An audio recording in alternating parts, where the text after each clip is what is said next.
ರಾಜಶೇಖರ ಅಮರಣ್ಣ ಅವರು ಹೇಳಿ ಇವ್ರು 9% ದುಡ್ಡೇ ಕೊಟ್ಟಿಲ್ಲ. ಎಲ್ಲರೂ ಹಾಕಿ ಉತ್ತರ ಕೊಡ್ತಾರೆ, ಇಲ್ಲ ಆಮೇಲೆ ತುಂಬ್ತಿದ್ದಾರೆ, ಆಮೇಲೆ ತುಂಬ್ಲಿಕ್ಕೆ ಬರ್ತದಲ್ಲ. ಈ ನಮಗೆ ಪುಸ್ತಕದ ದುಡ್ಡು ಪೋಲಾಳಿಕತ್ತಂದ್ರೆ ಮುಂದೆ ನಡೆಸೋದು ಹೇಗೆ ಮುನ್ಸಿಪಲ್ ಸ್ವಲ್ಪ ಅದು ವೈಜ್ಞಾನಿಕವಾಗಿರ್ಬೇಕು. ಅಧ್ಯಕ್ಷರ ಕಡೆ ಗಮನ ಹರಿಸ್ಬೇಕು. ಅಲ್ಲ, ಅಧ್ಯಕ್ಷರ ನಜರಿಗೆ ಎಲ್ಲರೇ ಈ ಲೇಔಟ್ ಎಂಟ್ರಿ ಆಗ್ತದ್ರೆ ಅರ್ಥ ಏನಿಲ್ಲ. ಅಧ್ಯಕ್ಷರ ನಜರಿಗೆ ಅದೋ ಇಲ್ಲೋ, ಯಾಕಂದ್ರೆ ಆ ಒಂದು ಲೇಔಟ್ ಎಂಟ್ರಿ ಆಗ್ಬೇಕಂದ್ರೆ ಅಧ್ಯಕ್ಷರ ಸಿಗ್ನೇಚರು ಬೇಕು. ಅವ್ರು 40% ತುಂಬ್ಯಾರ ನೋಡ್ಕೋಬೇಕು. ಚೀಫ್ ಆಫೀಸರ್ ಹೋಗಬೇಕು. ಫಸ್ಟ್ ಜೈ ಆಗಿಲ್ಲ, ಕೇಸ್ ವರ್ಕರ್ ಚೀಫ್ ಆಫೀಸರ್ ಆಗಿತ್ತು, ಅಧ್ಯಕ್ಷರು 40% ತುಂಬ್ಯಾರ, ಇದು 9% ದುಡ್ಡು ಕಟ್ಟಾರೋ, 40% ಉತ್ತಾರ ಬಿಡುಗಡೆ ಮಾಡಿ ಯೋಗ್ಯ ಪರಿಶೀಲನೆ ಮಾಡಿ ಅಪ್ರೂವ್ ಕೊಟ್ಟಿಲ್ಲ ಅವ್ರಿಗೆ ಉತ್ತಾರ ರಿಲೀಸ್ ಆಗ್ತದೆ. ಏನೂ ಇಲ್ಲ, ಇವತ್ತು ರಿಲೀಸ್ ಆಗ್ತದೆ ಅರ್ಥ ಏನು? ಆಡಳಿತ ಹಿಂಗೆ ನಡೆಸ್ತಾರೆ ಮುನ್ಸಿಪಲ್. ಸುಮ್ಮನೆ ನಾನು ಲೈಟ್ ಹಾಕ್ತೀನಿ ಅಂತೇಳಿ ನಾನು ರೋಡ್ನಾಗ ವ್ಯವಸ್ಥೆ ಹಾಕ್ಲಿಕ್ಕೆ ಅಂತೇಳಿ ಕೊಟ್ಟೋದು ಎಲ್ಲ ಕಡೆಯೂ ನಿಗಾ ಇರಬೇಕು. ಯಾಕಂದ್ರೆ ಪೂರ್ಸಭೆಗೆ ಬರುವ ಆದಾಯನೇ ಕಳ್ಕೊಂಡಿಂದ ಯಾವ ಡೆವಲಪ್ಮೆಂಟು ಆಗ್ತದೆ, ಹೆಂಗೆ ಡೆವಲಪ್ಮೆಂಟ್ ಆಗ್ತದೆ? ಇಷ್ಟು ಲಕ್ಷಾಂಗಟ್ಟಲೆ ದುಡ್ಡು ಕಟ್ಟಲಿಲ್ಲ. ನಾನು ಮುಂಚೆ ಪೂರ್ಸಭೆ ಸಿಬ್ಬಂದಿಗಳಿಗೆ ವೇತನ ಹೆಂಗೆ ಕೊಡೋದು, ಅದರಿಂದ ಮತ್ತೊಂದು ಯಾವುದೇ ಡೆವಲಪ್ಮೆಂಟ್ ಬಗ್ಗೆ ಕೆಲಸ ಮಾಡಲಿಕ್ಕೆ ಹೆಂಗೆ ಸಾಧ್ಯ ಹಂಗಾಗ್ತದೆ? ಇಂಥವೆಲ್ಲ ಕಳ್ಕೊಂಡು ಅದಕ್ಕೆ ಪೂರ್ಸಭೆ ಏಜೆಂಟ್ ಹಾವಳಿ ಜಾಸ್ತಿ ಇದೆ. ಆ ಏಜೆಂಟೇ ಹೊರಗೆ ಹಾಕೋದು. ಪೂರ್ಸಭೆ ಸಿಬ್ಬಂದಿ ಪೂರ್ಣ ಪ್ರಮಾಣದ ಪೂರ್ಸಭೆ ಸಿಬ್ಬಂದಿ ಇದ್ದಾಗ ಬೇರೆ ಯಾವ ಖಾಸಗಿ ವ್ಯಕ್ತಿ ಕುಂದಿರಿಸಿ ಉತ್ತಾರಿ ಮಾಡೋದು ಅವಶ್ಯಕತೆ ಇಲ್ಲ ಅಂತ ನನಗೆ ಅನಿಸ್ತದೆ. ಯಾಕಂದ್ರೆ ಅವ್ರಿಗೆ ಜವಾಬ್ದಾರಿ ಖಾಸಗಿ ವ್ಯಕ್ತಿಗೆ ಜವಾಬ್ದಾರಿ ಇರೋದು. ಪುರಸಭಾ ಸಿಬ್ಬಂದಿಗೆ ಜವಾಬ್ದಾರಿ ಖಾಸಗಿ ವ್ಯಕ್ತಿಗೆ ಏನಿರ್ತದೆ? ನಾಳೆ ಬೇರೆಯವ್ರ ಆಸ್ತಿ ಬೇರೆಯವ್ರಿಗೆ ಆಗ್ಬೋದು, ಆ ಪರಿಸ್ಥಿತಿ ಬರ್ತದೆ. ಇದು ಕಂಪ್ಯೂಟರ್ ಉತ್ತಾರೆ, ಇದು ಎಲ್ಲ ನಾಳೆ ಬೇರೆಯವ್ರ ಆಸ್ತಿ ಬೇರೆಯವ್ರಿಗೆ ಆದರೆ ಇದು ಹೊಳ್ಳಿ ಅವ್ರು ತೆಗಿಸಿ ಅವ್ರ ಆಸ್ತಿಗೆ ಅವ್ರು ಕೋರ್ಟ್ ಆಡಿ ಮಾಡಿ ತೆಗಿಸ್ಲಿಕ್ಕೆ ಹೋಗ್ಬೇಕಾಗ್ತದೆ. ಪಾಪ ಶ್ರೀಮಂತರು ಬಡವರು ಎರಡಕ್ಕೂ ಒಂದೇ ಬರ್ತದೆ. ಯಾಕಂದ್ರೆ ಯಾರಿಗೂ ಸುಮ್ಮನೆ ತಮ್ಮ ಆಸ್ತಿ ಯಾವುದೋ ವ್ಯಾಜ್ಯದಾಗಿರಬಾರ್ದು ಅನ್ನೋದೇ ಒಂದು ಇದು ಇರ್ತದೆ. ಮತ್ತು ಇಂಥವೆಲ್ಲ ಮಾಡಬೇಕು ಪ್ರಯತ್ನ. ಅದಕ್ಕೆ ಫಸ್ಟ್ ಖಾಸಗಿ ವ್ಯಕ್ತಿಗಳ ಕೈಯಲ್ಲೂ ಆ ಪುರಸಭೆ ಉತ್ತಾರ ಮಾಡೋದು ಬಂದ್ ಮಾಡಿಸ್ಲಿ. ಸಿಬ್ಬಂದಿ ಪೂರ್ಣ ಪ್ರಮಾಣದಾಗಲ್ಲ, ಅವ್ರಿಗೆ ಸಲಹೆ ಕೊಟ್ಟರೆ ಅವ್ರು ಮಾಡ್ಲಿಕ್ಕತ್ತಿದ್ರು. ಮುಂಚೆ ನಾ ಇದ್ದಾಗ ಮಾಡ್ಲಿಕ್ಕತ್ತಾರ, ಅದೇ ರೀತಿ ಮಾಡಿಸ್ರಿ ಅವ್ರ ಕೈಗೆ. ಇದು ಒಳಗೆ ಪಬ್ಲಿಕ್ ಎಂಟ್ರಿ ಬಂದ್ ಮಾಡ್ತೇವೆ. ಯಾಕಂದ್ರೆ ಒಂದು ರಿಜಿಸ್ಟರ್ ಕಳೀತು ಹರಿತು ಅಂದ್ರೆ ಭಾಳ ಅನಾಹುತ ಸಂಭವಿಸ್ತಾರೆ. ಅದಕ್ಕೆ ಅಂತ ಒಂದು ಸಿಸ್ಟಮ್ ನಡ್ರಿ. ಈ ನಮ್ನಿ ಆಗಿ ಏಜೆಂಟ್ ಹಾವಳಿ ಹಾಕಿಸಿ ಈ ನಮ್ನಿ ಪುರಸಭೆ ದುಡ್ಡು ಪೋಲಾಗದ್ರೆ ಯಾವುದೇ ರೀತಿ ನೀವು ಡೆವಲಪ್ಮೆಂಟ್ ಮಾಡೋಕ್ಕೆ ಸಾಧ್ಯ ಇಲ್ಲ. ನಿಮ್ಮ ಹೆಸರು ಒಳ್ಳೆಯ ಹೆಸರು ಬರಲಿಕ್ಕೂ ಸಾಧ್ಯ ಇಲ್ಲ. ನನ್ನ ವೈಯಕ್ತಿಕ ಸಲಹೆ, ನೀವು ಮಾಡ್ತಿದ್ರೆ ಕ್ಲೀನಾಗಿ ಕೆಲಸ ಮಾಡ್ತೀವಿ, ಪಬ್ಲಿಕ್ ಒಳ್ಳೆಯ ಸರ್ವಿಸ್ ಕೊಡ್ರಿ. 4-5 ತಿಂಗಳ ಉತ್ತಾರಿ ಕೊಡ್ಲಿಕ್ಕಾಗಲ್ಲ ಪಬ್ಲಿಕ್. ಕೊಡುವ ವ್ಯವಸ್ಥೆ ಮಾಡಿ ಕರೆಕ್ಟಾಗಿ. ಟ್ಯಾಕ್ಸ್ ಬಡ್ಡಿ ಮನ್ನಾ ಮಾಡ್ತೀವಿ. ನಿಮಗೇನು ರೇ ಆಗ್ತದೆ ಟ್ಯಾಕ್ಸ್ ಬಡ್ಡಿ ಮನ್ನಾ ಮಾಡಲಿಕ್ಕೆ? ಇವ್ಯಾರು ಇದು ಸರ್ಕಾರದಿಂದ ಅನುಮತಿ ತೊಗೊಂಡ್ರಿ? ಅದಕ್ಕೆ ಸರ್ಕಾರದಿಂದ ಅನುಮತಿ ತೊಗೊಂಡು ಮಾಡಬೇಕು. ಪಬ್ಲಿಕ್ ತಪ್ಪು ದಾರಿ ಹೇಳೋದು, ದೊಡ್ಡ ಬ್ಯಾನರ್ ಹಾಕ್ಬೇಡ್ರಿ. ಇದು ಇಂಥವು ಮಾಡೋದೇ ನಿಮ್ಗೆ ತಿಳ್ಕೊಬೇಕು. ಗೊತ್ತಿರಲಿಲ್ಲ ಅಂದ್ರೆ ತಿಳ್ಕೊಬೇಕು ಬರ್ತದೋ ಇಲ್ಲೋ. ಬಡ್ಡಿ ಮನ್ನಾ ಮಾಡಲಿಕ್ಕೆ ನಿಮ್ಗೆ ಹಾಕ್ತಿಲ್ಲ ಸರ್ಕಾರಕ್ಕೆ. ಅದು ಸರ್ಕಾರ ಸಿಂಧಿ ಪರ್ಟಿಕ್ಯುಲರ್ ಒಂದಕ್ಕೆ ಅದು ಮಾಡ್ಲಿಕ್ಕೆ ಬರೋದು, ಇಡೀ ರಾಜ್ಯಾದ್ಯಂತ. ಏನದು ಸುಮ್ಮನೆ ಬಡ್ಡಿ ಮನ್ನಾ ಮಾಡ್ತೀವಿ. ನಾಳೆ ಜನಸಾಮಾನ್ಯರಿಗೆ ನೀವು ತಪ್ಪು ದಾರಿಗಳಿಬೇಡ್ರಿ, ಒಳ್ಳೆ ಅವ್ರಿಗೆ ಹೊರೆ ಆಗೋದೇ ಅದು. ಈ ಕೆಲಸ ಮಾಡೋದು ಒಂದು ಮಾತು. ಈಗ 2 ತಿಂಗಳಗಟ್ಟಲೆ ಬಡ್ಡಿ ವಿನಾಯಿತಿ ಮಾಡೀನಿ, 2 ತಿಂಗಳದಾಗ ಮುಖ್ಯಮಂತ್ರಿ ಹೇಳಿದ್ರೆ ಇದು ತಪ್ಪು. ಇದು ಬರೋದಿಲ್ಲ. ಇದು ಸರ್ಕಾರದಿಂದ ಆಗಬೇಕು. ಸರ್ಕಾರದಿಂದ ಮಾಡ್ಕೊಂಡು ಬಂದ್ರೆ ಜನರಿಗೆ ಹೇಳಿ ಸರಿ ಅನ್ನಿಸ್ತದೆ. ಯಾಕಂದ್ರೆ ಅಧ್ಯಕ್ಷರು ಶಾಸಕರು ತಮ್ಮವ್ರು ಯಾರು ಶಾಸಕರಿಗೆ ಹೇಳಿ ಸರ್ಕಾರದ ಮ್ಯಾಗ ಅಣ್ಣವ್ರಿಗೆ ಶಾಸಕರಿಗೆ ಹೇಳಿಕಿಸಿ ಸರ್ಕಾರ ಮ್ಯಾಗ ಒತ್ತಾಯ ಹಾಕಿಸಿ ಬಡ್ಡಿ ಮನ್ನಾ ಮಾಡಿ ಅದು ಮಾಡಿದ್ರೆ ಯೋಗ್ಯ ಅನ್ನಿಸ್ತದೆ. ಸುಮ್ಮನೆ ನಾನು ಮುನ್ಸಿಪಾಲ್ಟಿ ಮ್ಯಾಗ ಮೀಟಿಂಗ್ನಾಗ ಕೂತು ಬಡ್ಡಿ ಬೇಡ 2 ತಿಂಗಳಗಟ್ಟಲೆ ಬಡ್ಡಿ ಎಲ್ಲ ಕೂತ್ಕೊತೀವಿ ಏನು ಅರ್ಥ? ಹುಡುಗರು ಆಡಳಿತ ಇದು ಮಾಡಿರಿ. ಒಂದು ವೈಜ್ಞಾನಿಕವಾಗಿ ಮುನ್ಸಿಪಾಲ್ಟಿ ನಡೆಸಿ, ಅವೈಜ್ಞಾನಿಕವಾಗಿ ಆ ಚೀಫ್ ಆಫೀಸರ್ ಮುನ್ಸಿಪಾಲ್ಟಿಯಾಗೆ ಅವ್ನ ನಜರಿಗೆ ಉಳ್ಳಾರಿ ಅವ್ನ ಆಗಿನಿಂದ ತಮ್ಮ ಇಂಪ್ರೆಷನ್ ಉತ್ತಾರಿ ಅಲ್ವ ಅವ್ನು ತಮ್ಮ ಇಂಪ್ರೆಷನ್ದಾರ ಉತ್ತಾರಿ ಆಗ್ತದೆ ಸರ್. ಅವನಿಗೆ ಫಸ್ಟ್ ಸಸ್ಪೆಂಡ್ ಮಾಡಿ ಸರ್. ಇಂಥ ಚೀಫ್ ಆಫೀಸರ್ ಇಟ್ಕೊಂಡು ನೀವು ಆಡಳಿತ ಮಾಡ್ಲಿಕ್ಕೆ ಹೋಗ್ಬೇಕು. ಫಸ್ಟ್ ಅವ್ನಿಗೆ ಹೊರಗೆ ಊರು ಹಾಳು ಮಾಡಿ ಯಾವುದೇ ವಾರ್ಡ್ನಾಗ ತಿರುಗಾಡೋದಿಲ್ಲ, ಯಾವ ವಾರ್ಡ್ನಾಗ ಏನು ಸಮಸ್ಯೆ ಅದು ಕೇಳೋದಿಲ್ಲ.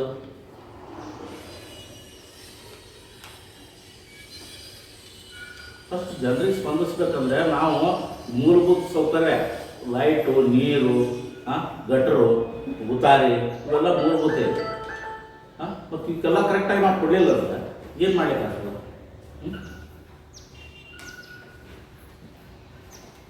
ನನ್ನ ಇವ್ರ ಆಡಳಿತ ಬಗ್ಗೆ ಹೇಳ್ಬೇಕಂತಂದ್ರೆ ಭಾಳ ಫಸ್ಟ್ ಅನ್ನಿಸ್ಲಿಕ್ಕೆ ಮಾಡಿರಿ. ಓಡಾಡ್ತೀವಿ, ಕೆಲಸ ಮಾಡ್ಬೇಕಂತಂದ್ರೆ ಮಾಡಿ ಹುಡುಕದ ಮಾಡಿರಿ. ಅಂತ ಅದು ಮಾಡಲಿಕ್ಕೆ ಒಂದು ವೈಜ್ಞಾನಿಕವಾಗಿ ಕೆಲಸ ಮಾಡಿರಿ. ಅದಕ್ಕೊಂದು ಕರೆಕ್ಟ್ ಹೋಗ್ರಿ. ನಮ್ಮ ಹಕ್ಕು ನಮಗೆ 15% 15% ಅನ್ನಿಸ್ತು ದುಡ್ಡು ಬಂದದ ಎಲ್ಲ 10 ಮಂದಿ ಮೆಂಬರಿಗೆ ಹಾಕ್ಕೊಂಡು 13 ಮಂದಿ ಕೈ ಬಿಡ್ತಾರೆ. 13 ಮಂದಿ ವಾರ್ಡಿಗೆ ಏನೂ ಡೆವಲಪ್ಮೆಂಟಿಗೆ ದುಡ್ಡು ಕೊಟ್ಟು 10 ಮಂದಿ ವಾರ್ಡಿಗೆ ಪೂರ ಭರ್ಪೂರ್ ದುಡ್ಡು ಹಾಕೋದು. ಮತ್ತೇನು ಉಳಿಕೆ ಸದಸ್ಯರಿಲ್ವ?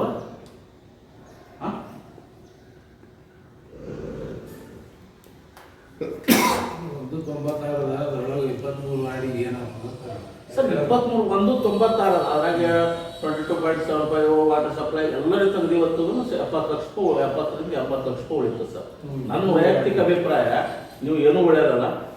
ನೀವು ಸೆಲೆಕ್ಟೆಡ್ ವಾರ್ಡ್ ನೀವು ಹ್ಯಾಂಗೆ ಸೆಲೆಕ್ಟ್ ಮಾಡ್ತೀರಿ? ಅದ್ರ ಬಗ್ಗೆ ಒಂದು ಯಾವುದೇ ಮುಖ್ಯ ರಸ್ತೆ ಇಟ್ಕೋಬೇಕಾಗಿತ್ತು. 3 ಲಕ್ಷ ರೂಪಾಯಿ 4 ಲಕ್ಷ ರೂಪಾಯಿದಾಗ ಡೆವಲಪ್ಮೆಂಟ್ ಆಗಲ್ಲ. ನಾನು ಒಪ್ಕೋತೀನಿ, ಯಾವ ವಾರ್ಡು ಡೆವಲಪ್ಮೆಂಟ್. ನೀವು ಒಂದು ಹಳೆ ಇದು ಈಗ ತೋಟ ಸಿದ್ಧಲಿಂಗ ರಸ್ತೆ ನೀವು ಇದು ಮಾಡ್ಬೋದು ಸರ್. ನಮ್ಮ ರಸ್ತೆ ಡಾಂಬರೀಕರಣ ಆಗ್ಬೋದಾಗಿತ್ತು. 70 ಲಕ್ಷ ರೂಪಾಯಿದಾಗ ದೊಡ್ಡ ಮಾತಿದ್ದೀವಿ ಅಂಥದ್ದು ಇಟ್ಕೊಡಿ. ಅವರೇನೋ ಒಂದೊಂದು ವಾರ್ಡಿಗೆ ಹಂಚ್ಕೊಟ್ಟಂದ್ರೆ 2 ಲಕ್ಷ ರೂಪಾಯಿ ಬರ್ತದೆ ಸರ್.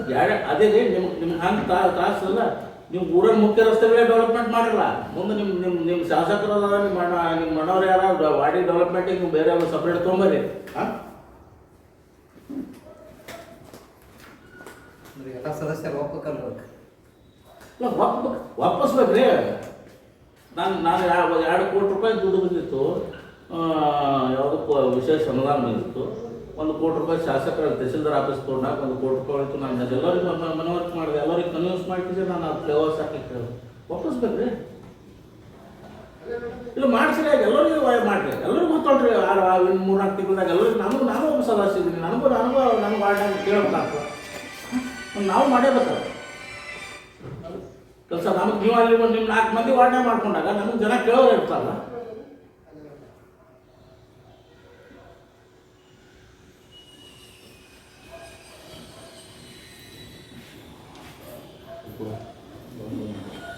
ಅಲ್ಲ ಸರ್, ಶಾಸಕರು ಅದೇ ನಮ್ಮ ಮಾಜಿ ಉಪಾಧ್ಯಕ್ಷ ರಾಜಣ್ಣ ಅವ್ರು ಕೇಳಕ್ಕೆ ಹೋದ್ರೆ ಪೊಲೀಸರಿಗೆ ಕರೆಸ್ತಾರೆ. ಏನಿಲ್ಲ, ನಾವು ಒಂದು 5-6 ಸಲ ನಾನು ಮುಖ್ಯ ಅಧಿಕಾರಿಗಳು ಹೇಳಿದೆ, 6 ತಿಂಗಳಿಂದ ಲೈಟ್ ಇಲ್ಲ, ಲೈಟ್ ಯಾಕ್ರಿ ಬರೀ ಹೋಮ್ ಕೂತ್ಕೋದ. ಹೋಮ್ ಕೂತ್ಕೋಗಿ ನಾವು ಹೋಗೋಣ ಸುಮ್ಮನೆ ಕೂತ್ಬಿಡೋದು. ನಮ್ಗೆ ಏನೋ ಪ್ರಶ್ನೆ ಎತ್ತೋದಿಲ್ಲ. ಚಿಕ್ಕದು ಅವಾಗ ಏನು ಮಾಡೋದು, ಸ್ವಲ್ಪ ನಾನು ಬಾಗಿ ಹಾಕಿ ಕೆಲಸ ಮಾಡಿದೆ. 7 ಪೊಲೀಸರು ಕಳಿಸ್ಯಾರ. ಅದೊಬ್ಬ ಜನಪ್ರತಿನಿಧಿ ಪೊಲೀಸ್ ಕಳಿಸ್ತಾರಂದ್ರೆ ಮತ್ತು ಯಾವ ರೀತಿ ಆಡಳಿತ ಮಾಡ್ತಾರ? ಮತ್ತು ನಾವು ಸುಮ್ಮನೆ ಕೊಡ್ಬೇಕಾಗ್ತದೆ ಪರಿಸ್ಥಿತಿ ಒಳಗೆ. ಒಬ್ಬರು ಇದು ಮಾಡ್ರಿ. ಹ್ಞೂ ಕಿಲಿ ಹಾಕಿದ್ರೆ ಹೀಗೆ ಇಲ್ರಿ ಬಾಗಿಲು ಹಾಕಿದ್ರು. ಹೇಳಿದ್ರು ಕೇಳಿಲ್ಲ. ಎರಡನೇದು ಇನ್ನೊಂದು, ನಮಗೆ ಬರೋದೇ ಒಂದು 15 ಹಣಕಾಸಿನ ದುಡ್ಡು. ಅದರೊಳಗೆ ನಾನು ಹೇಳಿದೆ ಅವರಿಗೆ, ಏನು ರೀ ಮತ್ತು ಯಾವುದೇ ಒಂದು ಮುಖ್ಯ ರಸ್ತೆಗಳು ಹೇಳಿ ಒಂದು ನಿಮ್ಮ ಫಾಲೋವರ್ಸ್ ಮೆಂಬರ್ ಬಳಿ ಹಾಕಿದ್ರಿ, ನಿಮ್ಮ ವಿರೋಧಿ ಅಪೋಸಿಟ್ ಮೆಂಬರ್ ಯಾಕೆ ಹಾಕಲಿಲ್ಲ? ಈ ತಾಳ್ತಂಬ್ರಲ್ಲಿ ಇದು ಮನೆ ತಾಯಿದೊಳ್ಳೆ ಇದು ಯಾರು ಅಡಿಗೆ ಯಾವ್ದು ಹನುಮಂತನ ಹೊಡಿಬೇಕಾರೆ, ಸೈಪನ್ ಹೊಡಿಬೇಕಾರೆ, ಕಡುಕೋಳ ಹೊಡಿಬೇಕಾರೆ, ಅಲ್ಲಿಂದ ಸಂದೀಪನ ಹೊಡಿಬೇಕಾರೆ, ತಮ್ಮ ಹೊಡಿಬೇಕಾರೆ, ಮತ್ತು ಶಾಂತಗೌಡರು ಮಾಡಿಲ್ಲ, ನಮ್ಮ ಮಾಡಿಲ್ಲ, ಅಲ್ಲಿ ನಿಯಮಾವಳಿಯಲ್ಲಿ SC ಎಲ್ಲೂ ಇಲ್ಲ. ಮತ್ತು ಆಡಳಿತ ಹೆಂಗೆ ಇದ್ರ ಬಗ್ಗೆ ಏನೋ ಸುಮ್ಮನೆ ನಮ್ಮ ಸದಸ್ಯರು ಅದನ್ನು ಕೊಟ್ಬಿಡು ಅಂತೇಳಿ ನಾವು ಸಂತೋಷ ಬಿಟ್ಟು ಹೋಗ್ಬಿಡ್ತೀವಿ.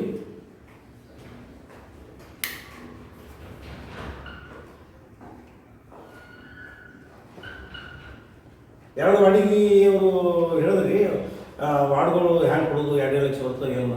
ನಾವೊಂದು ಹಳ್ಳಿಗೆ ಏನಪ್ಪ ಅದು ಮಶಾನ ಸಾವಿರ ಆ ಮಶಾನ ಬಿಟ್ಟು ಬಿಡ್ತಿದ್ದು ಅದೊಂದು ಅದ್ರ ಕಡೆ ಮಾಡಿಬಿಡ್ರಿ ಹಣ ಹೋಗಲ್ಲ ಪರಿಸ್ಥಿತಿ ಅಂತ. ಮೀಟಿಂಗ್ ಮತ್ತು ಇದು ಆಗಿತ್ತಲ್ಲ ಅದಿಲ್ಲ ಮಾಡಿದ್ರಿ. ಅದೇ ಲಕ್ಕಮ್ಮ ಗುಡಿ ಮುಂದಿದ್ದು ಮಾಡಿದ್ರು ಅಂದ್ರಿ ಮಾಡಿಲ್ಲ ಅವರು ಹೋಗ್ತಾರೆ ರಿಸಲ್ಟ್ ಪ್ರಕಾರ ಆಗೋದು ಅವರು. ಈ ವಾಡಿ ದುಡ್ಡು ಬರ್ಲಾರ್ದವ್ರು ನಿಮ್ಮ ಜೊತೆ ಇರ್ಬೇಕಾಗಿತ್ತಲ್ಲ, ನೀವು ಒಬ್ಬರೇ ಹೋಗಿ ನೀವು ಕೂತೀರಿ ಅಂತ ಹೇಳ್ತೀರಿ ಅಲ್ಲಿ ಮಾಡಕ್ಕೆ ಹೋದಾಗ. ಉಳಿದವ್ರು ಬರ್ಲಾರ್ದವ್ರಿಗೆ 10 ವಾರ್ಡ್ದವ್ರು ಬಂದಿಲ್ಲಲ್ಲ, ಆ ಸದಸ್ಯರಾದ ನಿಮ್ಮ ಜೊತೆ ಇಲ್ಲ. ನಾವು ನೋಡ್ರಿ ನನಗೂ ಅದು ನರ್ಸರಿ ಬಂದಿದ್ದೇ ಲೇಟ್ ಆಗಿತ್ತು. ಈಗ ನಾವು ಕಳಿಸಿದ್ದು ಗೊತ್ತಿಲ್ಲ. ನಮ್ಗೆಲ್ಲರಿಗೆ 3 ಲಕ್ಷ ರೂಪಾಯಿ ಬರ್ತದೆ ಒಳಗೆ ಹಾಕಿ ಅಂತ ಹೇಳಿದ್ರು. ಎಲ್ಲರೂ ಅವ್ರವ್ರ ವಾರ್ಡಿನ ಬಗ್ಗೆ ಡೆವಲಪ್ಮೆಂಟ್ ಬಗ್ಗೆ ಕೊಡ್ರಿ ಅಂತ ಹೇಳಿದ್ರು. ಮುಂದೆ ಅದೇ ಹೇಳೋದು ಅದೇ ಕೆಲಸ ಒಮ್ಮೆ 10 ಮಂದಿಗೆ ಇದು ಮಾಡಿಕೊಡು ಎಸ್ಟಿಮೇಟ್ ಮಾಡಿ ಎಲ್ಲ ಪ್ರಯೋಜನ ರೆಡಿ ಮಾಡಿ 10 ವಾಡಿಗೆ ಹಾಕಿ 12 ವಾಡಿಗೆ ಹೊಟ್ಟಿಲ್ಲ ಹಾಕಿ ಕಳಿಸ್ಬಿಟ್ರೆ ಅರ್ಥ ಏನದು ಅಂದ್ರೆ ಯಾರಿಗೂ ಸದಸ್ಯರಿಗೇನು ಅಂತ ಕೇಳೋದು ಸೌಜನ್ಯ ಕೇಳೋದು ಇದು ಇಲ್ಲ. ನೀವು ಸಭೆಯಲ್ಲಿ ಇದ್ದು ಮತ್ತು ಅದ್ರ ಬಗ್ಗೆ ಇದು ಮಾಡೋದು ಸರ್. ನಾನು ಸಭೆಗೆ ಬಂದೇ ಇಲ್ಲ ಸರ್. ನಾನು ಫಸ್ಟ್ ಮೀಟಿಂಗ್ನಾಗ ಏನೋ 15 ಫೈನಾನ್ಸ್ ಏನೋ ವಿಷಯ ಇತ್ತು. ನಾನು ಫಸ್ಟ್ ಮೀಟಿಂಗ್ ಹತ್ರ ಬಂದಿಲ್ಲ. ಬರಲಾರ್ಪಟ್ಟಿಗೆ ಮುಂದೆ ಇದು ನಮ್ಗೆ ಇದು ಕೊಡುವಂತ ಅಂತೇಳಿ ನಾನು ಜೈ ಫೋನ್ ಮಾಡಿದ್ರು. ನಿಮ್ಮ ವಾರ್ಡ್ನಾಗ ಏನು ಹಾಕ್ಬಿಟ್ಟು ಅಂತ ಹೇಳಿ. ಇಲ್ಲಪ್ಪ ಇದು ಒಂದು ರೋಡ್ ಅದ ಅದನ್ನು ಹಾಕಿಬಿಡ್ಬೋದು ಹಾಕಿತ್ತು ಅಂತ ಅದು ಇಷ್ಟು ಹೇಳೋದು ಸರ್. ಸರಿ ಸರ್ ಅದನ್ನು ರೆಡಿ ಮಾಡ್ತೀನಿ ಅಂತ ಹೇಳಿ ಮಾಡ್ತಪ್ಪು ಅಂತೇಳಿ ಸುಮ್ಮನೆ ಬಿಟ್ಟಿದ್ದು ಸರ್. ಮುಂದೆ ಒಮ್ಮೆ ನನ್ನ ಪ್ರಯೋಜನ ಮಾಡಿ ಅಪ್ರೋಲ್ ಕಳಿಸಿದ್ದು ನನಗೆ ಇದು ಬಂತು ಗಮನಕ್ಕೆ ಬರೋಣ. ನಾನು ಫೋನ್ ಮಾಡಿದೆ ಚೀಫ್ ಆಫೀಸರ್ ಹಿಂಗೆ ಹಂಗೆ ಅಂತ ಹೇಳಿ. ಇದು ಸರ್ ಅದು ಅಧ್ಯಕ್ಷರು ಹೇಳಿದ್ರು ನಾವು ಮಾಡೀವಿ ಏನು ಮಾಡೋಣ ಅಂತಾರೆ. ಅದು ಅಟ್ ಆಕ್ಟಿವ್ ಉತ್ತರ ಸರ್.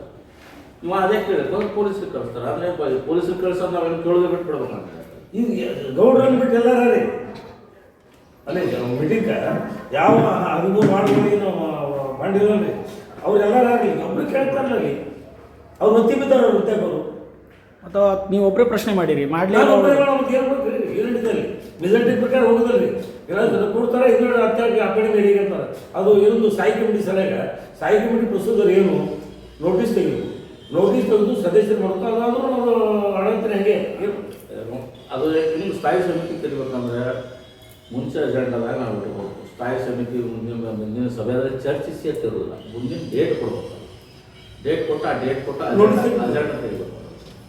ಅದು ಏನೂ ಇಲ್ಲ 5 ಮಾಡ್ಯಾರ ಇಲ್ಲಿಂದ ರಿಸಲ್ಟ್ ಎಲ್ಲ ಆಗ್ಯಾವ. ನಾವು ಅದ್ರ ಬಗ್ಗೆ ತಲೆ ಕೆಡಿಸ್ಕೊಂಡಿಲ್ಲ. ಮಾಡ್ತೀವಿ ಸ್ಥಾಯಿ ಸಮಿತಿಯಲ್ಲಿ ಮಾಡ್ಕೊಳ್ಳಿ ಏನು ಮಾಡಲಿ. ನಡೆಸೋ ರೀತಿದ ಮುನ್ಸಿಪಾಲ್ಟಿ ನಡೆಸೋ ರೀತಿಯಾಗಿ ನಡೆಸ್ರಿ. ಹಾಂ ಇದು ಪದ್ಧತಿ ಅಲ್ಲ ಇದು ನಡೆಸೋದು. ಹಾಂ ನೀವು ಸುಮ್ಮನೆ ನೀವು ಜನರಿಗೆ ತಪ್ಪದಾರಿಗಳಿಬೇಡ್ರಿ ಬಡ್ಡಿ ಮನ್ನಾ ಮಾಡುತ್ತೆ ಅಂತ ಹೇಳಿ ಅದು ಅವ್ರಿಗೆ ಹೊರೆ ಬಿದ್ದೇ ಬೀಳುತ್ತೆ. ಅದು ಬಂದ್ ಮಾಡಿ ಬ್ಯಾನರ್ ಹಾಕ್ಕೊಂಡು ಫೋಟೋ ಹಾಕ್ಕೊಂಡು ಈ ಕೆಲಸ ಅಲ್ಲ. ಬಡ್ಡಿ ಮನ್ನಾ ಮಾಡೋದು ನಿಮ್ಮ ಕೈಯಾಗ ಹಕ್ಕೇ ಇಲ್ಲ. ನಿಮಗೆ ಹಕ್ಕಿಲ್ಲ. ನೀವೇನು ಬೋಜ ದಾಖಲೆ ಫೀಸ್ ಕಮ್ಮಿ ಮಾಡಿಲ್ಲ. ಅದು ನಿಮಗೆ ಅದ ಪ್ರವಾಸದ ಮಾಡಿದ್ರಿ ಕರೆಕ್ಟ್. ಆದರೆ ಇದು ನಿಮ್ಮ ಹಕ್ಕ. ಇದು ಸರ್ಕಾರ ಇದು ಫಸ್ಟ್ ಬಂದ ನಾವು ಊರು ತುಂಬ ಬ್ಯಾನರ್ ಹಾಕಿ ಇದೆಲ್ಲ ಮಾಡೋ ಕೆಲಸ ಮಾಡಿ. ಸೊ ಮತ್ತು ಯಾವ ಉದ್ದೇಶಕ್ಕೆ ಮಾಡೋದು ಸರ್ ಅದ್ರ ತಿಳುವಳಿಕೆ ಇಲ್ಲ. ತಿಳುವಳಿಕೆ ಅನ್ನೋದೇ ಮಾಡಿದ್ವಿ. ಅಂದರೆ ಸರ್ಕಾರ ಮಾಡೋದು ಇವ್ರು ಯಾರು ಮಾಡೋದ್ರಿ? ಈ ಮುನ್ಸಿಪಾಲ್ಟಿ ಅಂದ್ರೆ ಸ್ಥಳೀಯ ಸರ್ಕಾರನೇ. ಮುನ್ಸಿಪಾಲ್ಟಿ ಅದಕ್ಕೆ ಆದಂಥ ಒಂದು ಇದೊಂದ್ರೆ ಪಾಲ್ಯ ಅದ. ಇದಕ್ಕೆ ಸರ್ಕಾರ ಮಾಡಬೇಕು. ಇದು ಕ್ಯಾಬಿನೆಟ್ನಾಗೆ ಪಾಸ್ ಆಗಬೇಕು.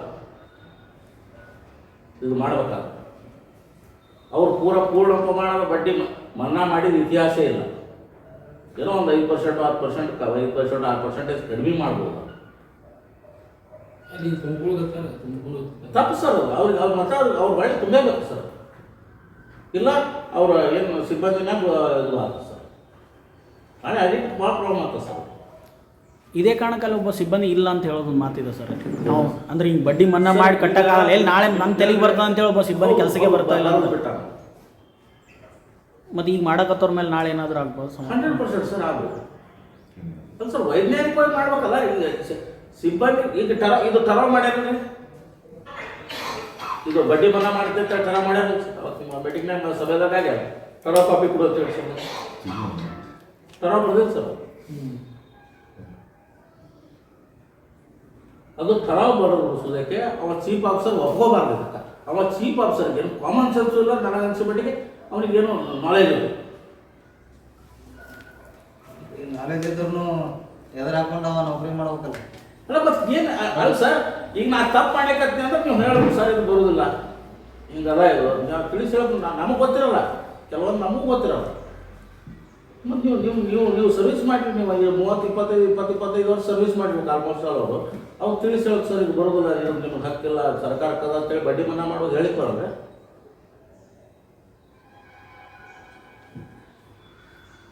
ಮಾಡೋದು ಮಾಡ್ತಿರಲ್ಲ ಮಾಡಿ, ಸರ್ಕಾರದಿಂದ ಅನುಮತಿ ತೊಗೊಂಡು ಮಾಡಿರಲ್ಲ, ಇದು ಜನರಿಗೆ ತಪ್ಪದಾರಿಗೆ ಯಾಕೆ ಹೇಳಿಕತ್ತೀರಿ?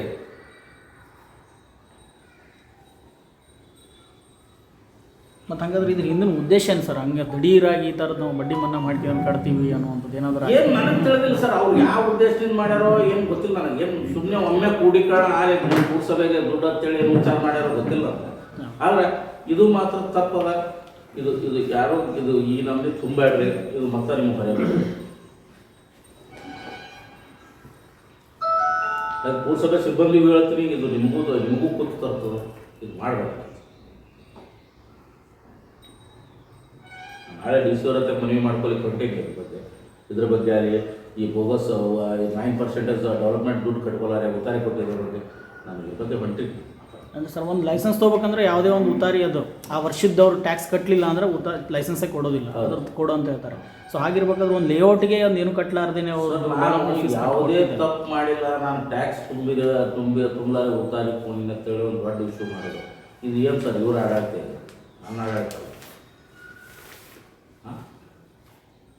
ನಂದೇನೋ 45-50 ಸಾವಿರ ರೂಪಾಯಿ ಏನೋ ಇರ್ತದೆ ಟ್ಯಾಕ್ಸ, ನಾನು ಕಟ್ಟು ಬಿಟ್ಟೆ ತಿರ್ಗಿ ಬೇಡ ಅಂತೇಳಿ. ಅಲ್ಲ ಸರ್, ಟ್ಯಾಕ್ಸ್ ಯಾವತ್ತಿದ್ರು ಕಟ್ಟೇಬೇಕ್ರಿ. ಅಂಥದಕ್ಕೆ ಒಂದು ಎನ್ಕ್ವೈರಿ ಟೀಮ್ ಕೂಡಿಸಿದ್ರಿ ನೀವು, ಏನೂ ಮಾಡಾರ್ಬೇಕು ಎನ್ಕ್ವೈರಿ ಟೈಮ್. ಇವತ್ತೇನು ಮಾಡ್ತೀನಿ ಹಿಂಗೆ ಸಾಧ್ಯತೆ ಇದೆನಾ ಸರ್? ಡೆವಲಪ್ಮೆಂಟ್ ಕಟ್ಟಲಾರ ಕೊಡಲಿಕ್ಕೆ ಬರೋದಿಲ್ಲ.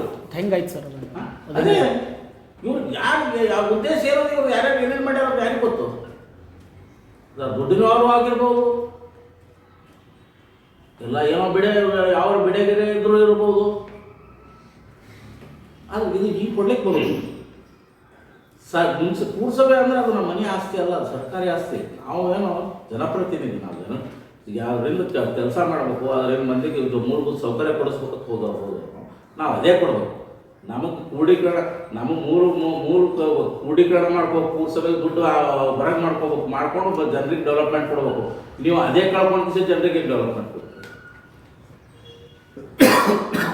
ಇದು ಬಡ್ಡಿ ಯಾಕೆ ಉದ್ದೇಶ ಮಾಡಿದ್ರೆ ಸರ್, ದುಡ್ಡು ಬರಲಿ ಮುನ್ಸಿಪಾಲ್ಟಿಗೆ, ಆ ಕಲೆಕ್ಷನ್ ಗೊತ್ತು ಅಂತಂದು ತಮ್ಮ ಅನುಕೂಲಗೋಸ್ಕರ ಮಾಡ್ಯಾರ, ಜನ ಅನುಕೂಲ ಮಾಡಿಲ್ಲ. ಅದು ಬಡ್ಡಿ ಮನ್ನಾ ಮಾಡದಿದ್ರೆ ಜನರಿಗೆ ಪೂರ್ತಿ ಡಿ ಸಿ ಹತ್ರ ಒಂದು ಅನುಮತಿ ತೊಗೊಂಡು ಸರ್ಕಾರ ತೊಗೊಂಡು ಕ್ಲಿಯರ್ ಮಾಡ್ಬೇಕು. ಒಮ್ಮ ಸರ್ಕಾರದಾಗ ಮಾಡಿ ಪೂರ್ತಿ ಆಸ್ತಿ ಮತ್ತು ಬಡ್ಡಿ ಪೂರ್ತಿ ಲೇಔಟಿದ್ದು ಇದು ಇದಾಗಿದ್ದು ಅವ್ಯವಹಾರ ಆಗಿದ್ದು ಅಧ್ಯಕ್ಷರ ಗಮನಕ್ಕೆ ಇಲ್ಲ. ಅದಕ್ಕೆ ಅದ್ರ ಮ್ಯಾಗ ಕ್ರಮ ತಗೋತೀವಿ, ಅವ್ರು ಯಾರು ಸಂಬಂಧಪಟ್ಟವ್ರಿಗೆ ಅಮಾನತ್ ಮಾಡ್ತೀವಿ ಅಂತ ಹೇಳ್ಯಾರ. ಸರ್ ಯಾರಿಗೆ ಅಮಾನತ್ ಮಾಡೋರು ಸರ್? ಮೇನ್ ಚೀಫ್ ಆಫೀಸರ್ಗೆ ಅಮಾನತ್ ಮಾಡ್ತೀವಿ ಸರ್. ತಮ್ಮ ಇಂಪ್ರೆಷನ್ ಅವರೇ ಅಲ್ರಿ.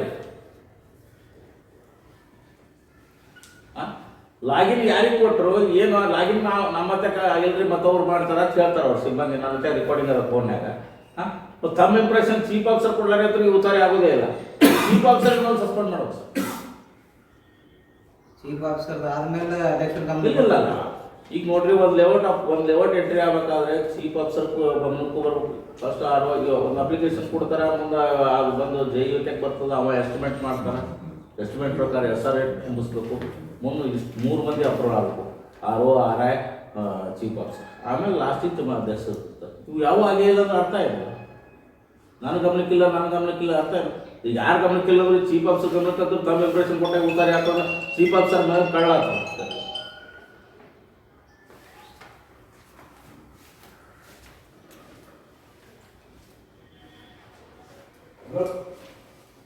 ಇವೆಲ್ಲ ನೀವು ಮುನ್ಸಿಪಾಲ್ಟಿ ಸಾಮಾನ್ಯ ಸಭೆದಾಗೆ ಚರ್ಚೆ ಮಾಡ್ಬೋದಿತ್ತಲ್ಲ.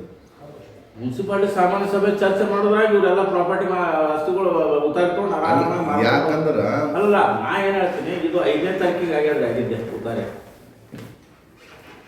ಮೊನ್ನೆ 5/7 ಆಗ್ಯದ. ಅಲ್ಲ, ನೀವು ಕಳೆದ 2 ಸಾಮಾನ್ಯ ಸಭೆ ನೀವು ಅಧ್ಯಕ್ಷ ಗಾದಿಯಿಂದ ಇಳಿದಿಂದ ಸಾಮಾನ್ಯ ಸಭೆಗೆ ಹೋಗಂಗಿಲ್ಲಾಗಿದೆ. ನಾನು ವೈಯಕ್ತಿಕ ಕೆಲಸ ಇದ್ಬೋದು ಈ ವೈಯಕ್ತಿಕ ಕೆಲಸಗಳು ಇದ್ದು ಹೋಗಿಲ್ಲ ಅನ್ನೋದು ನಿಮ್ಮ ಪ್ರಶ್ನೆ ಆದ್ರೆ ಮತ್ತು ನಿಮ್ಮವನ್ನ ಚುನಾಯಿತ ಪ್ರತಿನಿಧಿಯಾಗಿ ಮಾಡಿರ್ತಕ್ಕಂಥ ಜನರ ಸಮಸ್ಯೆಗಳು ಜನರ ಸಮಸ್ಯೆ ಬಗ್ಗೆ ನಮಗೂ ಮನವರಿಕೆ ಅದ, ನಾವು ಅದಕ್ಕೆ ಸ್ಪಂದಿಸ್ಲಿಕ್ಕೆ ತಯಾರಿದ್ದೀವಿ. ವೈಯಕ್ತಿಕ ಸಮಸ್ಯೆಗಳು ಬಂದಿರ್ತಾವ, ಏನಾದ್ರು ಸಮಸ್ಯೆ ಇದ್ದೇ ಇರ್ತಾವ. ಇವ್ರೇನು ಪೂರ್ಸೋ ಮೀಟಿಂಗ್ ನಾನು ಫಸ್ಟ್ ಟೈಮ್ ಮೊದಲ ಯಾವುದು 7ನೇ ತಾರೀಕಿಗೆ ಇಟ್ಟಿದ್ರು, ಅದು ಕ್ಯಾನ್ಸಲ್ ಆಗಿ ಅಂತಂದ್ರು. ಕ್ಯಾನ್ಸಲ್ ಆಗಿ ನಾ ಅವಾಗ ಇದ್ದೆ. ನಾನು ಮುಂದೆ ನಾನು ಬೆಂಗಳೂರಿನಾಗಿದ್ದಾಗ ಕರೆದ್ರು, ನಾವೇನು ಮಾಡಲಿ. ಫಸ್ಟ್ ಮೀಟಿಂಗ್ 3 ದಿವಸ ಅಜೆಂಡಾ ಇಟ್ಕೊಂಡು ಕರೆದ್ರು. ಹಾಂ,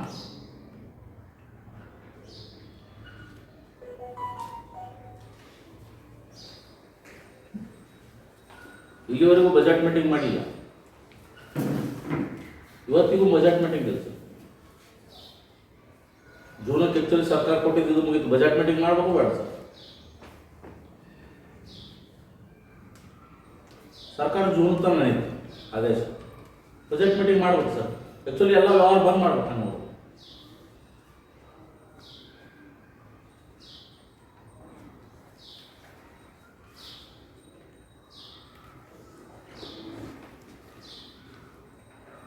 $842 ಅಂತ ಜನಸಾಮಾನ್ಯರಿಗೆ ವಾಕಲೆ ಹಬ್ಸೋದು ಅದು ಇಷ್ಟು ತಪ್ಪು. 842 ಸರ್. ಇಲ್ಲಿ ಸೈಫಾನ್ ಖರ್ಚಿಗೆ ಅವರ ಲೇಔಟ್ನಾಗ ಹೇಳ್ತಿದ್ವಿ ನಾನು. ಜನರಿಗೆ 3 ಸಭೆಯಲ್ಲೇ ಹಕ್ಕುಪತ್ರ ಕೊಟ್ಟಿವಿ, 3 ಸಭೆಯಲ್ಲೇ ಪರ್ಮಿಷನ್ ಕೊಟ್ಟಿವಿ. ಅವ್ರು ಕಟ್ಟಡ ಕಟ್ಕೊಂಡಾರ, ಸಾಲ ಸೂಲ ಮಾಡಿ ಕಟ್ಟಡ ಕಟ್ಕೊಂಡಾಗ ಆಲ್ರೆಡಿ ಬೋಜಾ ದಾಖಲೆ ಟ್ಯಾಕ್ಸ್ ತುಂಬ್ಯಾರ ಇಲ್ಲಿವರೆಗೂ. ಈಗ ಕೋರ್ಟ್ನಾಗ ಸೈಫಾನ್ ಖರ್ಚಿಗೆ ಅವ್ರು ಅಂತ ಸರಿ ಆಗ್ಯಾರ. ನಮಗೆ 3 ಸಭೆಗೆ ಹಾಕ್ತದ. ನೀವು ಕಬ್ಜಾ ತೋರಿ ಅಲ್ಲಿಂದ ಅವ್ರಿಗೆ ಲೇಔಟ್ ಹೊಲದು ಮಾಲಕರಿಗೆ ಏನಾದ್ರು ನಮ್ದು ಯಾವ್ದಾರ ಒಂದು 3 ಸಭೆ ರಾಮಪುರ ರೋಡಿಗೆ ಒಂದು ಹೊಲ ಅದ, ಇಲ್ಲ ಗಂತ್ರಗಂಡಿ ರೋಡಿಗೆ ಹೊಲ ಅದ, ಎರಡು ಮಾಡಿ ಅವ್ನಿಗೆ ದುಡ್ಡು ಕೊಡ್ರಿ. ಏನು ತಪ್ಪಾಯ್ತು? ವಾಕ್ಲಪ್ಸೋದೇನು ಅದ ರೀ ಜನಸಾಮಾನ್ಯ ಪರಿಹಾರ ಕೊಟ್ಟು ದಿವಸ ಅವಾಗ ನೀವು ಕಬ್ಜಾದಾಗ ತೊಗೊಂಡ್ಬಿಟ್ರಿ. ನೀವು ಕಬ್ಜಾ ತೊಳಿಕಂದ್ರೆ ಈಗ ತೊಳಿಕ್ ಬರ್ತದೆ, ತೊಗೊಂಡ್ಬಿಟ್ರಿ 3 ಸಭೆ ಹಂಗೆ ಐತಿ ಹಾಕದ ಸರ್. ಸುಪ್ರೀಂ ಕೋರ್ಟ್ ಕೇಸ್ ಅಂದ್ರೆ ನಾವು ಗಮನ ಅವನೇ ಹೊಲದ ಮಾಲಕ. ಈಗ ನಾವು 3 ಸಭೆಯವ್ರು ನಾವು ಅವ್ರಿಗೆ ಕೊಡಬೇಕಾಗದ. ನಾವು ನಮ್ಮ ಕಬ್ಜಾ ತೊಲಿಕ್ ಹಕ್ಕದ, ಮುನ್ಸಿಪಾಲಿಟಿ ಪವರ್ಸ್ ಅದ. ಇಲ್ರಿ ಸಾಧಾರಣ ಇದ್ದಾಗ ತಗೋಬೋದಾಗಿತ್ತು. ಈಗ ಸಾಧಾರಣನೇ ಅವನಂತೆ ಆಗ್ಯಾದ್ರೆ ಸಾಧಾರಣನೇ ಬರ್ತದೆ. ಸ್ಥಿತಿ ಸಾಧಾರಣನೇ. ಅವ್ನು ಹೊಲದ ಮಾಲಕ 100%. ಈಗ ವಾಕ್ಲೆ ಅವ್ರಿಗೆ 5 ಲಕ್ಷ ಕೊಡ್ರಿ, 3 ಲಕ್ಷ ಕೊಡ್ರಿ. ಯಾವ್ದು ಇದು ಯಾವ ಸೀಮೆನೆ? ಬಡವರ ಅವ್ರಿಗೆ ನ್ಯಾಯ ಕೊಡಮು. ಅವ್ರಿಗೆ ಮನೆ ಕಟ್ಕೊಂಡ್ರ ಅಷ್ಟು ಎಷ್ಟು ಸಾಲ ಸೂಲ ಮಾಡಿ ಮನೆ ಕಟ್ಕೊಂಡ್ರ ಅವ್ರಿಗೆ ನ್ಯಾಯ ಕೊಡ್ಲಿಕ್ಕಾಗಲ್ಲ ಸರ್. ಅದು ರೂಟ್ ಲೆವೆಲಿಂದ ನೋಡಿದಾಗ ಫಸ್ಟ್ ಜಾಗ ಯಾರ್ದಿತ್ತು ಸರ್? ಅದು ಅಲ್ಲಿದ್ದು ಸರ್ಕಾರದ ಜಾಗನೋ ಅಥವಾ ಯಾರ ಜಾಗ ಅದು? ಇಲ್ಲ, ಖಾಸಗಿ ಅವ್ರದೇ ಜಾಗ. ಖಾಸಗಿ ಅವ್ರದೇ ಜಾಗ. ಮೊದಲ ಅಗಸರದತ್ತೇನೋ ಇವತ್ತು, ಆಮೇಲೆ ಖರ್ಚಿಗೆ ಅವ್ರು ತೊಗೊಂಡಿದ್ರು, ಆಮೇಲೆ ಶಾಸಕರ ತಂದೆಯವರೇನೋ ತೊಗೊಂಡಿದ್ರು, ಹಿಂಗೇನೋ ಫುಲ್ಡೇ ತೊಗೊಂಡಿದ್ರು. ಟ್ರಾನ್ಸ್ಫರ್ ಆಗೋದು ಹೋಗಿದೆ ಸರ್. ಟ್ರಾನ್ಸ್ಫರ್ ಆಗೋದು ಹೋಗಿದೆ. ಉತ್ತಾರಿ ತೆಗೆದು ನೋಡಿದ್ರೆ ಗೊತ್ತಾಗಲ್ಲ. ಅದರಿಂದ ಅದು ನಾನು ಇವರೆಲ್ಲ ವೈಜ್ಞಾನಿಕವಾಗಿ ಮಾಡ್ಕೊಂಡು ಕೋರ್ಟ್ ಕೇಸ್ ಮಾಡ್ಕೊಂಡು ಹೋಗಿದ್ರೆ ಅವಾಗ ಆಗ್ತಿದ್ದಿಲ್ಲ. ಅದು ಇವ್ರು ಯಾರು ಕೋರ್ಟ್ಗೆ ಅಟೆಂಡೇ ಆಗಿಲ್ಲ. ಅವಾಗ ಉತ್ತಾರಿ ಕೊಟ್ಟು ಫಲಾನುಭವಿಗಳಿಗೆ ಕೊಡೋ ಟೈಮ್ನಾಗ ಅವ್ರ ಜಾಗದವ್ರು ಅವಾಗ ಇದು ಮಾಡ್ಬೋದಾಗಿತ್ತಲ್ಲ ಸರ್. ನಾವು 2001 ನಮ್ಮ ಮೆಂಬರ್ ಇದೆ, ಸುಳ್ಗಾರ್ ಶರಣಪ್ಪಣ್ಣವ್ರು ಮೇಲೆ ಇದ್ರು. ಅವಾಗ ಆ ಹಕ್ಕುಪತ್ರ ಅವಾಗೆ ನೀವು ಅವರೇ ಮಾಡ್ಬೋದಾಗಿತ್ತಲ್ಲ. ಯಾರು ಮಾಡ್ಬೋದು? ಈಗ ಯಾವ ಜಾಗದ ಓನರ್ ಏನು ಇದು ಮಾಡ್ತಾರ ಯಾವ ಮಾಡ್ಬೋದಾಗಿತ್ತಲ್ಲ. ಅವನಿಗೆ ಅವ್ರ ಪ್ರಾಪರ್ಟಿ ಇದ್ದು ಗೊತ್ತಿತ್ತು ಇಲ್ಲ ಗೊತ್ತಿಲ್ಲ.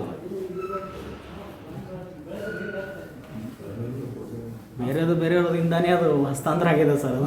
ಅವ್ರು ಖರೀದಿ ಮಾಡಿ ಇವ್ರು ಖರೀದಿ ಮಾಡಿ ಈಗ ಏನು ಪರಿಸ್ಥಿತಿ ಇರಲಿ. ಅವ್ರು ಸೈಫೋನ್ ಖರ್ಚಿಗೆ ಅವ್ರಂತ ಆಗಿದೆ. ನ್ಯಾಯ ಅವ್ರಿಗೆ ನ್ಯಾಯ ಸಿಕ್ಕದಂತೂ ಒಪ್ಕೊಳ್ಳೋದು. ಅದು ಈಗ ಅವ್ರಿಗೆ ಈಗ 84 ಮಂದಿಗೆ 84-90 ಮಂದಿಗೆ ನಾವು ಅನ್ಯಾಯ ಮಾಡೋದು ಯಾಕೆ? ನಾವು 3 ಸಭೆಯಿಂದ ಅದು ಕಬ್ಜಾ ತೊಗೊಳಮು, ಅವ್ರಿಗೆ ಪರಿಹಾರ ಕೊಡೋಮಲ್ಲ, ಕೊಡ್ಲಿಕ್ಕೆ ದಾರಿ ಅಲ್ಲ. ಈ ರಾಮಪುರ ರೋಡಿಗೆ ಒಂದು 13-14 ಎಕರೆ ಹೊಲ ಅದ 3 ಸಭೆದಾಗ ಮಾರಾಟ ಮಾಡಿ ಅದು ಕಮ್ಮಿ ಇರ್ತದೆ. ನಾವು ಗಂತ್ರಗಂಡಿ ರೋಡಿಂದ ಮಾರಾಟ ಮಾಡಿ ಕೊಡ್ರಿ ನಮಗೆ. ಇಲ್ಲ ಸರ್ಕಾರದಿಂದ ಮಾಡಿಕೊಡ್ರಿ, ಏನು ತಪ್ಪಾಯ್ತು? ರಾಮಪುರ ರೋಡಿಂದ ಎಲ್ಲಿ ಬರ್ತಾರೆ? ಈ ರಾಮಪುರ ರೋಡಿಗೆ PS ಕಾಲೇಜ್ ಬ್ಯಾಕ್ ರೋಡ್ ಹೋಗ್ತದೆ ಸರ್, ಅಲ್ಲಿ ಬರ್ತದ. ಶರಣಪ್ಪಣ್ಣ ಸುಂದರ ಅವ್ರ ಹೊಲಸ ಹತ್ರನೇ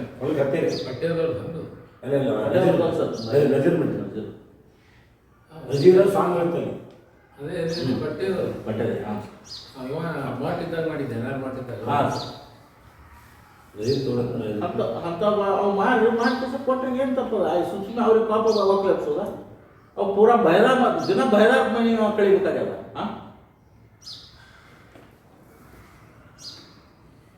ಸರಿ ಇದು ಮಾಡಲಿಲ್ಲ ಅಂತಂದ್ರೆ ನಿಮ್ಮ ಉದ್ದೇಶ ಸರಿ ಇಲ್ಲ ಅಂತ ತಿಳ್ಕೊಬೇಕಾಗ್ತದೆ.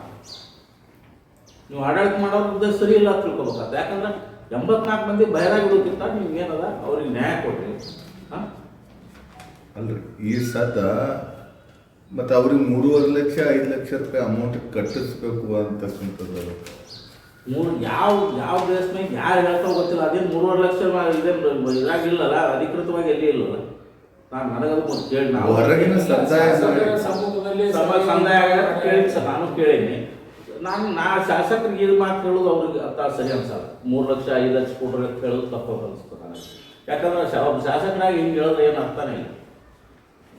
ಯಾಕಂದ್ರೆ ಶಾಸಕರು ನಾವು ಜನಸಾಮಾನ್ಯರಿಗೆ ಹಿತ ಕಾಪಾಡ್ಕೊಂತು ಲೇಔಟ್ದವ್ರು ಹಿತ ಕಾಪಾಡ್ದಂಗೆ ಆದ ಪರಿಸ್ಥಿತಿ ಆಯ್ತು. ಸರ್ಕಾರ ನೀವೇ ಶಾಸಕರಿದ್ರಿ, ನಿಮ್ಮದೇ ಸರ್ಕಾರದ ಆರಾಮ್ ಸರ್ಕಾರದಿಂದ ಕೊಡಿಸ್ಬೋದಲ್ಲ.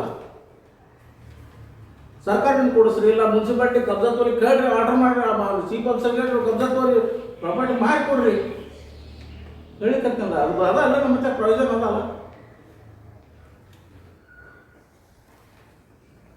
ಸರ್ ಈ ಕೇಸ್ ಕೋರ್ಟಲ್ಲಿ ಇದ್ದಾವೆ ಸರ್.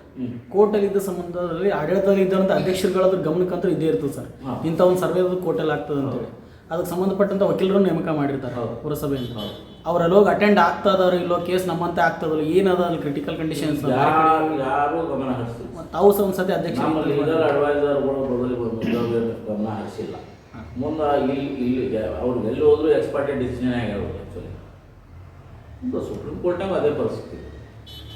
ಈಗ ನಾವು ಅವ್ರ ಹತ್ರ ಆಗ್ಯಾದ ಮೂಲಕ ಅವ್ರು ಗೆದ್ದಾರೆ ಅಂದಾಗ ನಾವು ಅಟೆಂಡ್ ಆಗಿಲ್ಲೋಕ್ಕಿಂತ ಅವ್ರು ಸೈಫಾನ್ ಖರ್ಚಿಗೆ ಗೆದ್ದಾರೆ ಕೇಸ್.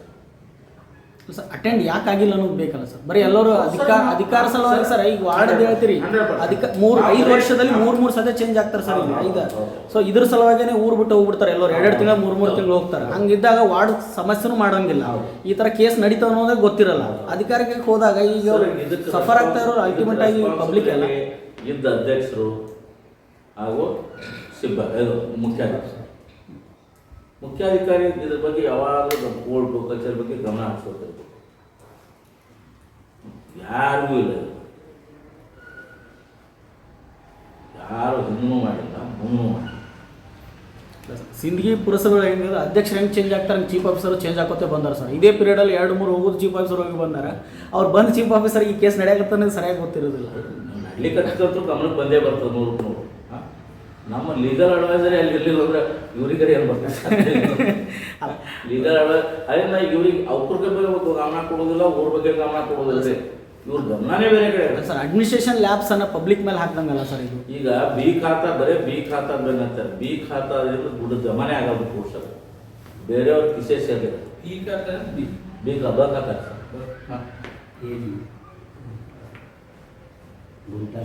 ಅದು ಪುರಸಭೆಗೆ ದುಡ್ಡೇ ಜಮಾ ಆಗ್ತದೆ, ಬೇರೆಯವ್ರ ಕಿಸೆ ಸೇರ್ಲಿಕ್ಕೆ. ಗುಂಟಾ ಪ್ಲಾಟ್ ಎಂಟ್ರಿ ಸರ್ ಆ್ಯಕ್ಚುಲಿ ಅದು ಇಂತಿಷ್ಟು ಅಂತ ಹೇಳಿ ಸರ್ಕಾರ ಒಂದು ಇದು ಮಾಡ್ಯಾರ.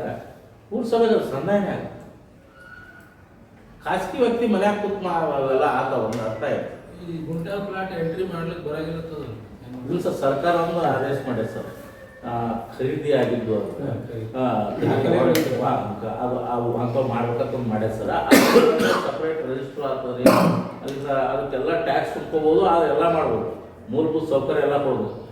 ಆದ್ರೆ ನಾವು ಉತ್ತಾರನೂ ಕೊಡುವಂತ ಹೇಳಿ ಸರಿ ಸಪ್ರೇಟ್ ಕಂಪ್ಯೂಟರ್ ಉತ್ತಾರ ಕೊಡು ಒಂದು ಆರ್ಡರ್ ಸರ್. ಅಂದ್ರೆ ಈ ಎಂಟ್ರಿ ಹಣ ಒಟ್ಟ ಜಮಾ ಅದು ಆಗಲ್ಲ ಸರ್. ಒಂದಿಷ್ಟು ಮಂದಿ ಇಷ್ಟಿಷ್ಟು ಫೈಲ್ ಹಿಡ್ಕೊಂಡು ಒಂದಿಷ್ಟು ಮಂದಿ ಏಜೆಂಟ್ ನಿತ್ಯ ಬಿಟ್ಟಿರ್ತಾರೆ ಸರ್. ಪೂರ್ಣ ಬೇಕಾದ್ರೆ ಸರಿ ಅದು ನಡೆದ ಸರ್.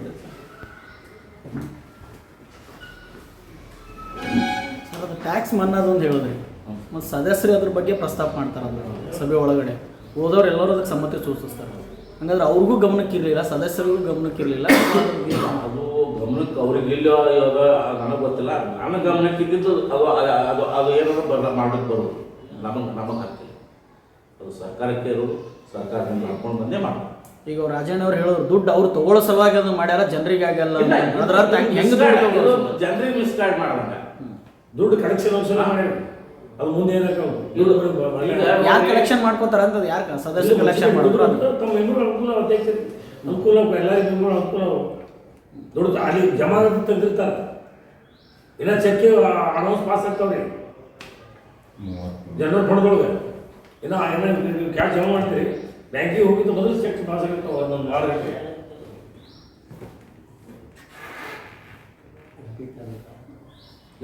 ಇದು ಮಾತ್ರ ಸರಿ ಅನ್ಸಲ್ಲ. ಇದು ಆಡಳಿತ ಮಾಡೋದು ಬರ್ಲಿದ್ದಲ್ಲ. ಅದಕ್ಕೆ ನಾನು ಅಧ್ಯಕ್ಷರಿಗೆ ಇನ್ನೂ ಹೇಳ್ತೀನಿ, ಫಸ್ಟ್ ಆಫೀಸ್ ಸುಧಾರಣೆ ಮಾಡಿ, ಆಟೋಮೆಟಿಕ್ಕಾಗಿ ಓದ್ ಸುಧಾರಣೆ ಆಗ್ತದೆ. ನೀವು ಆಫೀಸ್ ಸುಧಾರಣೆ ಎಲ್ಲ ಓದ್ ಸುಧಾರಣೆ ಆಗಲಿ ಸಾಧ್ಯ. ಬ್ಯಾನರ್ ಹಾಕೊಳ್ಳಿ, ಒಂದು ಒಳ್ಳೆ ಕಾರ್ಯ ಮಾಡಿದಾಗ ಇದು ನೀವು ಸುಮ್ಮನೆ ತಪ್ಪುದಾರಿಗಳ ಬ್ಯಾನರ್ ಹಾಕೋತಿಲ್ಲ. ಟ್ಯಾಕ್ಸ್ ಕಡಿಮೆ, ಟ್ಯಾಕ್ಸ್ ಬಡ್ಡಿ ಮನ್ನಾ ಮಾಡ್ತೀವಿ, ಅಲ್ಲೇ ಅಲ್ಲ, ಫಸ್ಟ್ ಒಂದು ಮಾಡಿ. ಜನರಿಗೆ ತಪ್ಪು ದಾರಿಗಳಿವೆ, ಸಿಬ್ಬಂದಿಗೆ ಯಾವುದೇ ರೀತಿ ಇದು ತೊಂದರೆ ಆಗೋದನ್ನು ನೋಡ್ಕೊಳ್ಳಿ. ಅದನ್ನು ಸಿಬ್ಬಂದಿ ಕಡೆಯಲ್ಲೇ ಕೆಲಸ ಮಾಡಿಸ್ರಿ. ಏಜಾಡಿಗೆ ಹೊರಗಿನ ಖಾಸಗಿ ಮಂದಿ ಕೈಲಿ ಕೆಲಸ ಮಾಡಿಸ್ಬೇಡ್ರಿ. ಯಾಕಂದ್ರೆ ಸಾರ್ವಜನಿಕರ ಆಸ್ತಿ, ಯಾಕಂದ್ರೆ ಒಬ್ಬರು ಆಸ್ತಿ ತಮ್ಮ ಒಂದು ಪ್ಲಾಟ್ ತೊಗೋಬೇಕಂದ್ರೆ ಸಾಲ ಸೂಲ ಮಾಡಿ ಒಂದು ಪ್ಲಾಟ್ ತೊಗೊಳ್ಬೇಕು. ಅದರಲ್ಲಿ ಏನಾದರೂ ಈಗ ಸ್ವಲ್ಪ ಹೆಚ್ಚು ಕಮ್ಮಿ ಆದರೆ ಅವ್ರು ಪಾಪ ಊರ್ಲಾಕೊಂಡು ಹೋಗ್ಬೇಕಾಗ್ತದೆ. ಅಂಥ ಪರಿಸ್ಥಿತಿ ಹೋಗ್ಬೇಕು. ಅದಕ್ಕೆ ಫಸ್ಟ್ ಬಂದ್ ಮಾಡಿರಿ. ಸಿಬ್ಬಂದಿ ಪೂರ್ಣ ಪ್ರಮಾಣದ ಸಿಬ್ಬಂದಿ ಅಂತ ಮತ್ತೆ ಯಾಕೆ ಅವ್ರ ಕಡೆಯಲ್ಲೇ ಕೆಲಸ ಮಾಡಿಸಿ. ಅದೇ ಅಷ್ಟೇ.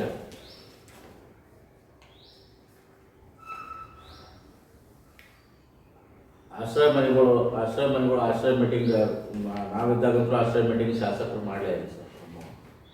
ಅಲ್ಲಿಂದ ನಾವಿದ್ದಾಗ ಯಾವ ವಿದ್ಯುತ್ ಪೂಜೆ ಮಾಡಲಿಲ್ಲ ಸರ್. ಯಾಕಂದ್ರೆ ನಾವು ವಿದ್ಯುತ್ ಮಾಡಲಿಲ್ಲ ಏನೋ ಗೊತ್ತಿಲ್ಲ. ಯಾಕಂದ್ರೆ ಈಗ ಹೊರ ಹಳಿವೆ ಈಗ ವಿದ್ಯುತ್ ಪೂಜೆ ಅಲ್ಲಿಕತ್ತಾವ, ನಾವು ವಿದ್ಯುತ್ ಸರಿ ಮಾಡಿಲ್ಲ ತಿಳ್ಕೊಂಡಿವಿ ಅಂತ. ಅದೇ ಆಶ್ರಯ ಮನೆಗಳದ್ದು ಅರ್ಥ ಹೇಳ್ಬಾರ್ದು ಸರ್. ಆಶ್ರಯ ಮನೆಗಳು ಕಂಪ್ಲೀಟಾಗಿ ಪೂರ ಹೊಲಸೋದು. ಯಾವುದೇ ಒಂದು ಸಿಂಗಲ್ ಮನೆಯೂ ಲೀಗಲ್ ಗೋಲ್ಡ್. ಕೆಲವೊಂದಂತೂ ಬಿಜಾಪುರ ಫೋಟೋ ತೆಗೆದು ಇಲ್ಲಿ ಹಾಕ್ಯಾರ.